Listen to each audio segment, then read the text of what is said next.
सन्माननीय मुख्यमंत्री एकनाथ शिंदे साहेब आणि त्याचबरोबर उपमुख्यमंत्री देवेंद्र फडणवीस साहेब, दुसरे उपमुख्यमंत्री अजित पवार साहेब आणि गृहनिर्माण मंत्री अब्दुल सावे साहेब यांच्याप्रमाणे केंद्रीय मंत्री रामदास आठवले साहेब व स्थानिक आमदार श्री परागभाई शाह, याचबरोबर या ठिकाणचे स्थानिक नेते देखील या कार्यक्रमासाठी येणार आहेत।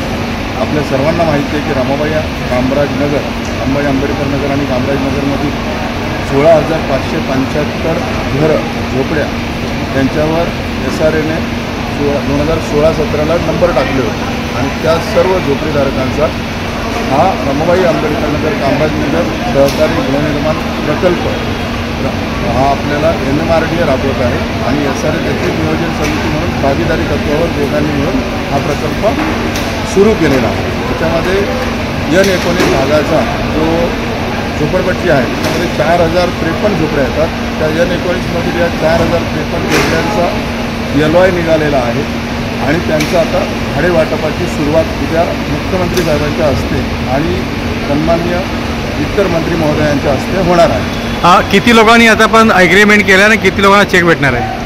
10,000पेक्षा जास्त लोकांनी ॲग्रीमेंट केलेले आहे। 10,000पेक्षा जास्त लोक पात्र देखील झालेले आहेत। हा संपूर्ण मुंबईतलंच नाही तर महाराष्ट्रामधला अशा प्रकारचा सर्वात मोठा प्रकल्प असणार आहे आणि या प्रकल्पामध्ये लोकांना 1 रुपयाही न देता सगळ्यांची घरं पात्र झालेली आहेत। बऱ्याच लोकांनी या ठिकाणी म्हणजे आडकाठी आणण्याचा प्रयत्न केला। काही बिल्डरांचे दलाल हे त्यांच्या दरमहा 10,000 रुपये पगार मिळतो, त्या 10,000 रुपयासाठी ते भिकाऱ्याप्रमाणे या बिल्डरच्या दलालांनी या आपल्या विभागातील रहिवाशांना खूप फसवण्याचा प्रयत्न केला, पण रहिवाशांनी त्यांच्याकडे पाठ फिरवून या प्रकल्पाला साथ दिली। 10,000पेक्षा जास्त लोकांनी ॲग्रीमेंट 22 जुलै ते 22 ऑगस्टपर्यंत 10,000 लोकांनी ॲग्रीमेंट केलं। हा पण एक वेगळा रेकॉर्ड आहे। या प्रकल्पामध्ये सर्व पक्षाचे, सर्व जातीचे, सर्व धर्माचे लोक सामील होऊन हा जो शासकीय प्रकल्प आहे त्याचं काम करत आहे। कारण शासकीय प्रकल्प म्हणजे तो कुठल्या एका पक्षाचा आणि एका पार्टीचा नसतो। हा झोपडपट्टी पुनर्वसन प्रकल्प राबवल्यानंतर रमाबाई आंबेडकर नगरमधील, कामराजनगरमधील सर्व जाती धर्माच्या लोकांना घरं मिळणार आहेत, सर्वच पक्षाच्या लोकांना घरं मिळणार आहेत। त्यामुळे सर्व पक्षाचे लोक याच्यापाठी मेहनत करत आहेत। बाहेर एक सॅम्पल फ्लॅट बनवलं आहेत का, तशा प्रकारे घर भेटणार आहे का?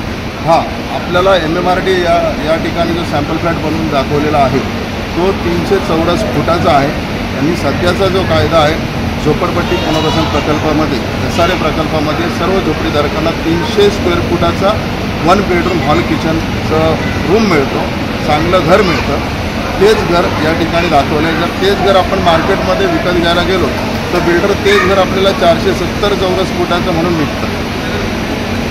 काय लोकांना आवाहन करणार, कारण की जास्त अजून ॲग्रीमेंट राहिले लोकांचे, काय सांगणार?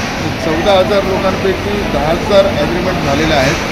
4,000 लोकांचे ॲग्रीमेंट देखील चालू आहेत, कारण एका महिन्यामध्ये 10,000 ॲग्रीमेंट होणं हे देखील खूप मोठी गोष्ट आहे। एका महिन्यात तुम्ही जास्तीत जास्त 2,000 ॲग्रीमेंट करू शकता, पण आमच्या सर्व कमिट्यांनी 40 ठिकाणी त्यांचे स्वतःचे ऑफिस खोलून 40 ठिकाणी वेगवेगळ्या ठिकाणी ॲग्रीमेंट केले म्हणून हे 10,000 झाले। उरलेले 4,000 ॲग्रीमेंट देखील 15 दिवसात पूर्ण होतील। सर्व लोक 100% आपल्या प्रकल्पाच्या बाजूने आहेत। काही झोपडी दादा किंवा लाईट चोरी करून विकणारे जी लोक लाईट विकतात अदानीची, त्या लोकांना माहिती आहे की जर इमारत झाली तर आम्हाला झोपड्या बांधता येणार नाही, आम्हाला लाईट विकता येणार नाही, पत्त्याचे क्लब चालवता येणार नाही, दारूचे धंदे करता येणार नाही। त्यामुळे असे जे नालायक लोक आहेत तेच याला विरोध करतात। बाकी 14,000 ते 14,000 लोक आपले 100% ॲग्रीमेंट या 15 दिवसात होऊन जातील।